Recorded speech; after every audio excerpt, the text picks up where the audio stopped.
so you have these different personas, and you look at high performers, Superman, Clark Kent, different persona.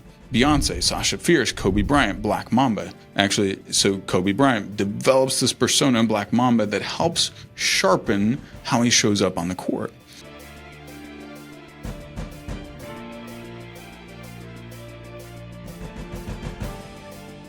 Mike, it's so good to have you on the show. I've really been looking forward to this because selfishly, I get to have more time with you as a friend. And, we've worked together earlier this year. You coached me. We had like 90 days of working together, and I got to spend some time with you up in Nashville. And it's been a great experience, and I feel like I had a lot of breakthroughs working with you. So I'm excited to bring you on to share with my audience some of what you do. So glad to have you, man. Well, Graham, likewise, dude. Selfishly, I always love hanging with you as well, and it's a joy, man. You're a light, and you're a creative genius, and a gift to the world, and so it's gonna be a ton of fun to dive in, man. Oh, well, I'll send you $100 after this for saying all that. Thank you so much for obliging. Just if your wife's mad at you, just shoot me her number, and I'll remind her you're a gift to the world. So, man, what a great service! Can we do this like on retainer? I think that'll be very useful. See, babe, I'm awesome. So here's what I want to start real quick, just a little bit of context so that for the audience with us, because I reached out to you. No, I was connected to you through Kristen Boss. I think she connected us. Mm-hmm. And I was looking for another coach. And specifically, I felt like the one way I described it to my wife was I feel like I just need someone to talk to like untangle some stuff in my head. It wasn't like a specific, I need help launching this product, or it wasn't very pinpointed. And Kristen's like, oh, I know the perfect guy. So she connected us. We jumped on a call together, and I, to be honest, didn't know much about what you did. I looked you up, and I was like, well, he's worked with some really cool people. I trust Kristen's opinion, and that's why referrals are so powerful, right? Because if you trust one person and they recommend. But man, you took me in some powerful directions. We did some work together regarding NLP and all that stuff we can unpack that I had never experienced before. And I learned things that were new for me and new about me. And I'm still unpacking some of that even after our official time has ended. And I almost feel like half of the time when I was working with you, I was like, what am I doing? Didn't even fully understand the work we were doing in the moment, but it is becoming more evident as time passes. So it was just a wonderful experience. And I will just say, man, you are one of those people that the moment we got together, let's say for the VIP session in Nashville, you showed so much class, and you loved on me so well, and it's thoughtful touches, and just like, you're the real deal. You're not just like, hey, I'm coming down from the mountain as the guru in this area, I'm going to help you with this. You immediately became my friend, and I think that's one of the things I loved about you. And I've had a lot of coaches over the years. Usually they're all incredible people, but not everyone kind of feels like a friend from day one. So I love everything about you, man. I love how you roll. Dude, thanks, brother. And likewise, what I see a lot of people that I end up working with, they're stuck in some way and they can't pinpoint it. And so I kind of think of myself a bit like Matt Damon in Good Will Hunting, where he sees these formulas and just boom, he sees they're popping in their mind. Well, I see patterns of thought, patterns of behavior, patterns that are also going to self-actualize. Because when we are speaking and acting in a way today, it projects into tomorrow, projects into next week, projects into next month and next year. And I like to say our words today are our boomerang tomorrow. Those words come back and they smack you in the face, the patterns, the beliefs, the identity, the energy. So to rewire our destiny, we often have to do that deep psychological makeup rewiring, which for me, I think it comes down to rewiring your identity, rewiring those beliefs that support that identity, and then thinking of how do I rewire the energy. So sometimes I think we can become emotionally constipated. How do I rewire that stuck energy so that it fuels whatever I want to create in the world? Because the energy is the fuel. And Einstein and Tesla also talked about how the energy of the future, or the medicine of the future, is energy. And we're just now starting to understand. There's so much I don't understand, so much that some of these astrophysicists still don't understand about energy. But if you tackle all three of those, you can rewire your whole psychological makeup. So let's start with like, what do you see? Let's talk to entrepreneurs or anybody who's trying to achieve something in the world, because humans are humans. Yeah. What are the blocks? Like where are people getting stuck and they think it's an information problem or I just need a strategy problem? Where do you come in and help people and what is the problem they're actually facing, like inside their head that they don't even know about? Like I didn't know I had some of these blocks. Yeah, I think all of us were made up of what I would call programming. And programming is this unique mix of your worldview, your beliefs, the patterns that were almost seared in you as a child or as a young adult, as an entrepreneur, as a husband, wife, whatever. And then also the beliefs, the traumas, the societal norms that you've unconsciously accepted. Also the meaning that you've accepted about who you are, what you're capable of, and who you can become. Because unconsciously we make agreements all the time. And a lot of our agreements that we made, this is what I'm capable of. Someone told us when we were like 8 years old on the baseball field. Yeah, wow. And self-worth. Someone told us by their actions or inaction. And so we have to, at the end of the day, our programming is not our fault, but by the time you're an adult, it is your responsibility. So taking ownership of, I got to own reprogramming myself. Yeah, sure, I suffered abuse. I suffered some things that were unfortunate. But I got to rewire myself. If I'm going to achieve the highest levels, and you look at a Tom Brady, a LeBron James, Oprah Winfrey, et cetera, Tony Robbins, John Gordon, anyone in our space, if they've accomplished extraordinary things, you'll notice they have an incredibly strong identity. That then they got the beliefs to support that identity, and then their actions and their energy are positive energy towards those beliefs in that identity. John Gordon knows he's going to write another best-selling book. On your next book, your identity is strong enough. With Rebel, hey, you're going to hit the list with the next one. Yeah. And then after you hit it, then the third one, you're going to be like, I got this. Yeah. And as long as So tell me, because you're right, like when we first started to talk, it was identity. That was the first thing you wanted to talk about. So explain from your perspective, why does identity precede everything else? Like, why do we have to go with, wait, what do you mean my identity? Who am I? Who do I think I am? What do I like? Yeah. Why is that the most important thing and it affects everything else? Yeah, I wrote in my book, The Genius Within, that your identity precedes your destiny. And when you think of your identity, so one of my favorite examples, and I think it was the first book I had you read as well, and David perceived him as king. So there's that verse in Chronicles where David had already been proclaimed the next king of Israel, but he hadn't accepted it. He didn't receive and agree with it yet. So it hadn't actually become part of his identity. It was part of his potential identity. When he accepted, it says in Chronicles, and David perceived he was king. When that shifted, then he received, accepted, and became, and was willing to step into that. So it's almost like our identity is our self-label of who we are, what we're worth, and identity can be how much money we're worth. Like, I'm worth $100,000 a year, or I'm worth $1 million a year, or I'm worth $20 an hour. Right. Wow. So rewiring, learning how, and there's also usually a gap. I was sitting with another entrepreneur that coaches a lot of female CEOs yesterday, and I was doing some rewiring on her while we were. It was a coffee meeting, but I was like, all right, let's. I see some limiting patterns here, and we worked through some of them. And her language patterns. One of the things she was saying is also it's hard. She said it's hard like 3 or 4 times within a 5-minute span. And I was like, Tiffany, let's observe your language, because this story, belief, it has to be hard, also reflects an identity.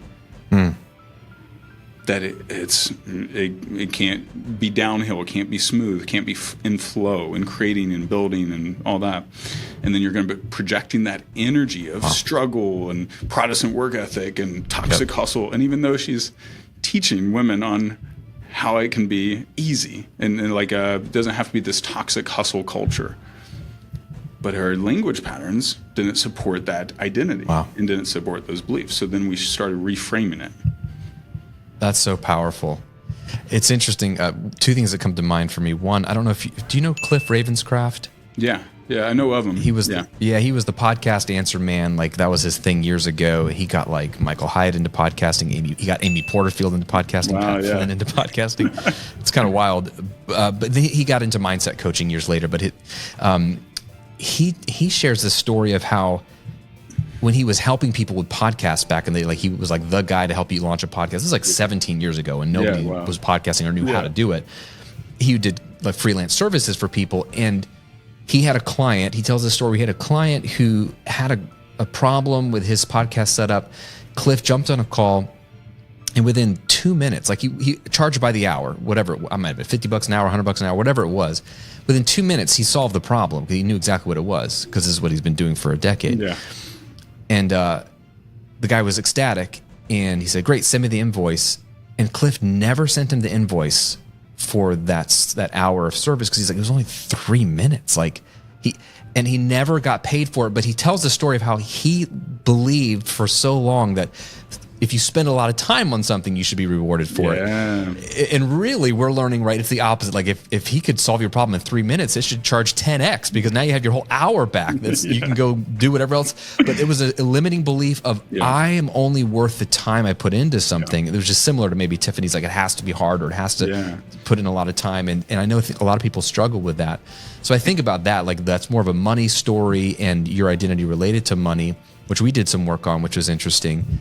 But then when you mentioned like my new book, like Rebel, it was interesting how with this book, and after working with you, I've been very intentional to apply some of the stuff we learned about visualization, watching my language, and instead of like hoping I hit the New York Times or whatever the list would be, I imagine what kind of person is a New York Times bestselling author. Yeah. And I am that person. I am writing a book worthy of the list, even though I know it's an editorial list, and some people say, it's not really about the best book. None of it's all best selling. It's not really about best book.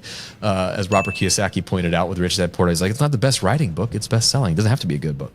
But I'm writing a book worthy of the list. And I imagine like the books being in every store and stacks of them in the airport bookstores. And I imagine it so much so that like it makes sense that I would write a New York Times bestselling book, and I have to almost assume that identity, which is then informing kind of how I show up. And like, well, what would a person who's going to launch a book that way do to make sure they move enough units, get enough press, that the team at the New York Times cares, because they don't care how many units you move if they don't care about you or think And so it's just been an interesting process of like, you know what, I am a New York Times bestselling author. That's an identity I'm assuming. And I'm going to speak around that, language around that, and my actions are going to come from that, I believe. Yeah, 100%. And that's spot on, and that's reflects, how you shifted your identity in the last 6 months in the process of writing this book, process of us working together, you working with Rory and John and other guys, where you committed, which also as you commit, then you commit to growing into that identity, right? And then your story changes. The internal story. The most important story is the internal story. Because then that is what is projected outwards, and also that is what we tolerate in life. Wow. Right? It's determined by our internal story. You get what you tolerate in life, right? So you shifted your internal story, and you, like you said, in shifting from hope to what's it have to be like? Who would I have to be to write a best-selling book? And becoming, and then you see it's actually just a process. It's a process of becoming. Yeah. No different from, hey, if I want to drive down to Tampa and hang out with Graham, there's a process. I got to boom, follow the roadmap. So where do you think people get stuck the most though? Like when because that's the problem, right? Is when you're telling somebody this, that they obviously are stuck in some ways. How do you get someone to start the process of, it's not just think differently. Like you really believe that there's NLP, which you can explain if you want to, neuro-linguistic programming, if I have it correctly. Like there is literally grooves in our brain that are so well worn. It's hard to think differently. So you have some things that you do to help rewire. Like what does that rewiring look like? Because I loved how when we worked together, it wasn't just, well, Graham, stop thinking that. These different thoughts. It was a little more, there's more care involved of like, there's a reason why you think these thoughts. And we have to kind of undo some of the damage first before we can create the new thoughts. Tell me about that. Yeah. So Einstein, he was hit by a taxi doing a thought experiment. Poor guy.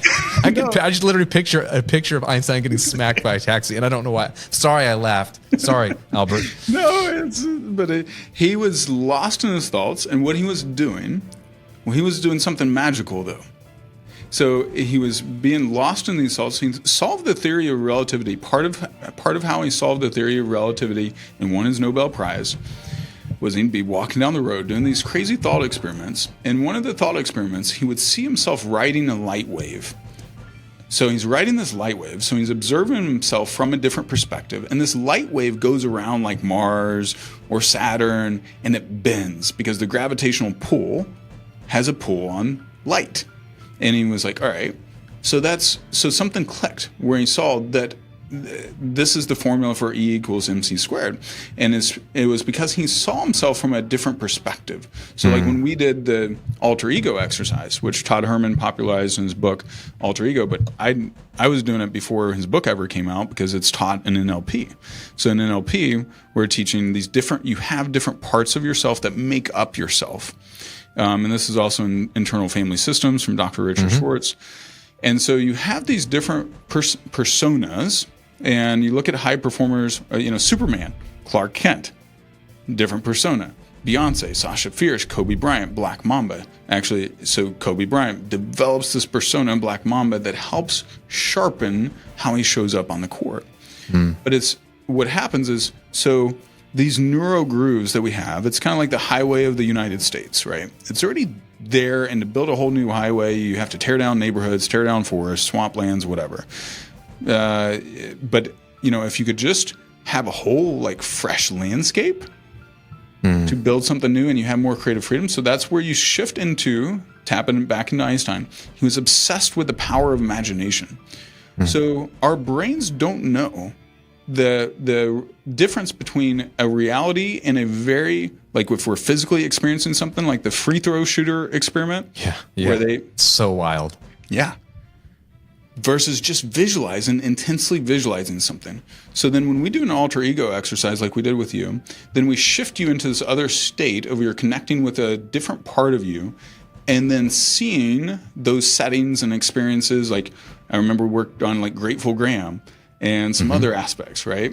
And so you show up differently and relate differently to yourself and others, whether it's in business, whether it's in your marriage or family or whatever.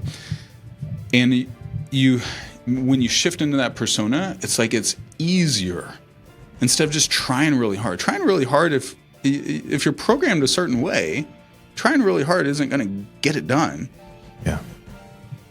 Because your brain, by the time you're 25, most of your neuro patterns are pretty firmly set, unless you do radical things like move to a whole new country, learn a whole new language, create a radical upheaval in your life, or do different psychedelic medicines that double your neuroplasticity. You are pretty wired for the way you're shown up. But if you create these alter egos, now you have freedom. And my goal is to create internal empowerment for leaders to lead and guide their life and recognize that they are above even the person that's shown up today.